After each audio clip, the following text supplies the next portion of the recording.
So yeah, here's a dumpster I picked up earlier.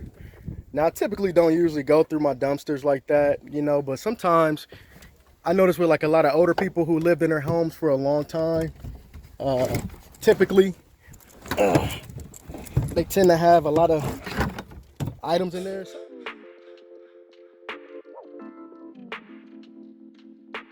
What's good, my good people, on this good day? My name is Martin. Welcome back to my channel. If you haven't hit subscribe, make sure you hit that subscribe button. You can tap that notification bell as well. So yeah, it's Monday. Beautiful day, man. It turned out to be a beautiful day, man. It was actually raining a little bit this morning, man, and I'm just doing a lot of pickups. I ain't really had no time to hop on here and record nothing, man. So I just decided to do some of my pickups, man, and got a couple things going on, man, with some of my dumpsters. One of my dumpsters, some people decided to put some concrete in there. I mean, I tell people, and if you want to get into this type of business, and if you decide to go the route with like axles and wheels, and you don't go the roll-off dumpster route, I will suggest, man, don't haul any concrete. Stay away from like roof shingles. If you gotta do it, make sure it's like something small, like something under 10 square. I don't mess with any lath, and that's like the old like drywall that's in older houses. Plaster, that stuff is just super duper heavy, man. So like I stay away from gravel, just anything heavy, and with my dumpster I just picked up, man, it was just a hassle because I tell these people it's a fee too, and it's a $150 fee if you go over your limit. I tell you, don't put concrete in there. And they were all like, yeah, no problem. I go there to pick it up today, and my thing filled with concrete. So here's the concrete dumpster. I mean, this is just ridiculous. I mean, I was mad. The guy was really, really nice. It was actually more than this inside of here, man. But I told him I can't carry all this because it was like messing up my my balls, man, my ball joints. Not my balls, but like yeah, man. So yeah, we actually threw a lot of it out, man. But you just don't want to be riding with this stuff, man. It was a car. This is a car. It's a mechanic shop, and when they called me, they told me like they were just getting rid of car parts. So I'm like, okay, yeah. I told them, the young lady who I talked to, like, hey, we just don't take any of the heavy duty items, like listed down to her. And she told me, yeah, no problem. We don't have any type of that. And then, I come there today and look what's in there. So sometimes you get people like that. Sometimes you'll have people, they'll put concrete underneath things. So I'm happy they had it on top, honestly, because I would have had to, because I know the business, so I would have had to, I would have known if some heavy duty was in here, because I would have felt it. But I'm happy at least it was on top, so we can throw most of it out. It was just filled with bricks.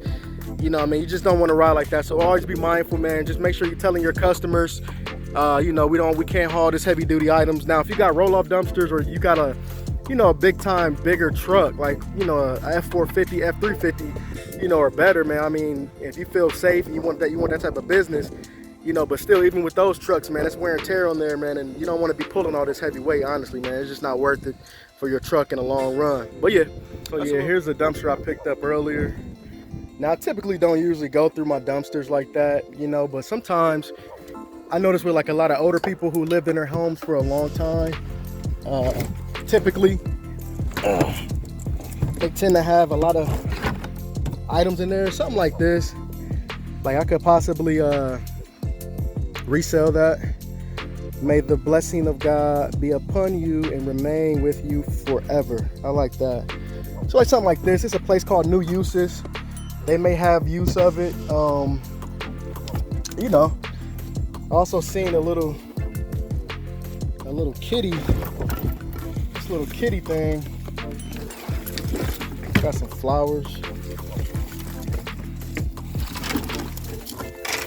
So yeah, something like this. Like this can probably just clean it up. Could probably like clean that up. Give you guys a good view of it. But I don't see anything wrong with it, man. Yeah. So yeah, it's probably just some other stuff in here. I mean, you got a light in here. looks pretty good. Just need to probably clean it up a little bit, but it looks like it's not in bad shape. So yeah, that's another item. So yeah, this is just like a little one. I may do some more videos to go through some dumpsters, you know, that usually typically has a lot more, like something like this. This is usually this type of plastic. It got a little stain on there, but typically the plastic like with these are typically you know, broken, so I don't see anything wrong with that. If that's something, you know, and I'm just showing you guys you know, this vase too. I didn't even see that. You know, just, it's always something, man. If you like a type of resourceful person and you like to make extra money, you want to utilize the whole business, man, this is a great business because, you know, I mean, I got a lot of them filled up too. Now, mostly with my dumpsters with like more construction debris, you might find some sinks or something, you know, that's some scrap metal stuff. But yeah, I'm pretty sure in here we got some stuff, man. And but yeah, that comes with this, man. You know, you can dumpster dive your own dumpsters and, you know, find some real good treasures. I mean, I found stuff for my kids in these before. Like, I mean, it wasn't dirty stuff, it was cleaned up stuff, but it was like really like nice stuff, man. And you know, but yeah, man, it's out here, man. If you guys interested, man, and get inside of this is always an extra money maker. I know guys who dumpster dive their dumpsters, man. They make an extra $1,000 a month, you know, doing eBay, doing OfferUp and Craigslist. And then also with the scrap metal, that's just unlimited, man. You can, you know, there's just one company here in Columbus, man. They're a bigger dumpster rental company. They actually do about $40,000 twice a year. So they do about 80 grand in scrap metal. They just, they wait 6 months. They hold all the scrap for 6 months. So they load it all up. They collect it for 6 months. And every 6 months, man, they go and charge it in. They average about 40,000 or more every load, man. They got dumpsters full of just scrap metal. So that's also another thing. And I know I'm missing out on a lot of money not doing that, but that just take another workforce, and of course building up to that point. But it's just more options. So we also got this too. Just want to look in here. So just when you're looking for some scrap, I seen a couple pieces of scrap in here I can possibly use. Something like this. I don't know what that exactly is, but it's real hard, tough. I mean, just could be something you could throw on OfferUp, probably get a few bucks for. I mean, it's not nothing. I'm not saying this stuff is gonna make you rich right away, but you see I got a wheelbarrow in there, all steel. Got some more little steel pieces in here. Got a sink over there. I mean, it's just, you know, I got another little steel, look like a little, like a, connect to a dresser or something like that.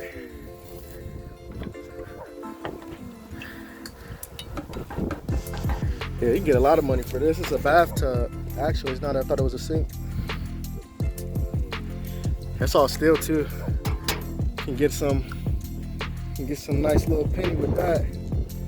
You know what I mean? So yeah, man. Just showing you guys. Might have to grab that out, man. Probably in both of the dumpsters I just showed you. Probably like about, you know, I don't know. Probably get about 30, 40 bucks. You know. Or a little more. Yeah, that's just kind of how I go, man. You know, just showing you guys extra benefits and extra perks that you can have if you want to start a dumpster rental company. You know, I think the most lucrative route minus dumpster rentals, of course, will be scrapping for metal, because a lot of times I don't take refrigerators and stoves. The reason why is the landfill, the dump charges me. They charge $25 per appliance, so it just don't be worth it. And a lot of times I don't have a lot of time to go to the scrap yard or it be closed. One thing about doing this, it's a lot of running around. It's nothing but driving, really. I mean, you know, especially if you're getting longer trips, it's a lot of driving, so it's almost impossible to go scrapping. So, you know, if it's still not impossible, I just haven't done it. But what you could do, what I have done in the past, was just buy a particular trailer. It don't got to be nothing special, and you just use that trailer strictly to collect your scrap metal. So once you collect your scrap metal, man, just let it get filled up. Probably take a month or so, and you just dump it like once a month. Or you can do like the dumpster company here, who I told you, who makes $40,000, well, $80,000 a year, scrapping their metal by collecting it twice a year or dumping it twice a year. So, and also, you know, you also got the dumpster diving, and that's just reusing items that's still in good use, basically. I come across a lot of them, but I'll be honest, and I hate this. I'm really strategizing. I'm really, you know, just coming up with a plan for, you know, me actually getting some people, you know, on schedule to start just going through my dumpsters and collecting stuff we can reuse. I did it before, but my storage unit was so full and I just did not have any time to sell. I hired somebody to start selling, but that kind of fell through. So it's just all about a system, you know, getting a system in place when you want to do sales and, you know, stuff like that, especially if you got a full-time business that needs your attention. And that's what I'm working on. I'm just building this up to, you know, get to the point where I don't have to be 100% in it. You know, it takes time. I tried it before. You know, this is a different type of business to hire people because you got a person who's basically going to be managing themselves. They're going to be driving your truck. You got to give them a credit card so they can get gas. You got to give them a credit card also for dump fees. You got, you know, just dealing with customers. So it's a lot that goes into this particular business. It's not impossible. It's all about a system. And every multi-billion dollar company have a system in place as to where it's going to run even if, you know, the top guy, something happens or he want to go away or he resigns or something like that. But yeah. So yeah, it's a little insight, man, some dumpster diving. If you want some more dumpster diving videos, it wasn't that much, but I was just giving you an idea of, you know, just a dumpster I just picked up and just a little couple items I could reuse, just clean them up a little bit and I can resell them for something instead of just taking them to the dump and throwing it away and not getting nothing. So yeah, just wanted to get that little thing to y'all, man, and just to give you more of a, you know, idea as to what you can do to upsell and, you know, use this business to make more businesses possibly, because you can have a big storage unit full of stuff and resell items, and, you know, that can be its own separate business if you put the right people in place. But yeah, that's all I got for today. My name is Martin. I appreciate y'all checking in on me. I appreciate all the views I'm getting. I appreciate my subscribers. I know it ain't a lot of subscribers, but I just started 2 weeks ago, so I just thank everybody who taking the time to watch this. If you haven't, please hit that subscribe button, man, and let me know in the comments what you want to see. You know, if you got any questions, man, shoot me some questions and I'll answer them, man. Hey, I'm out. Peace.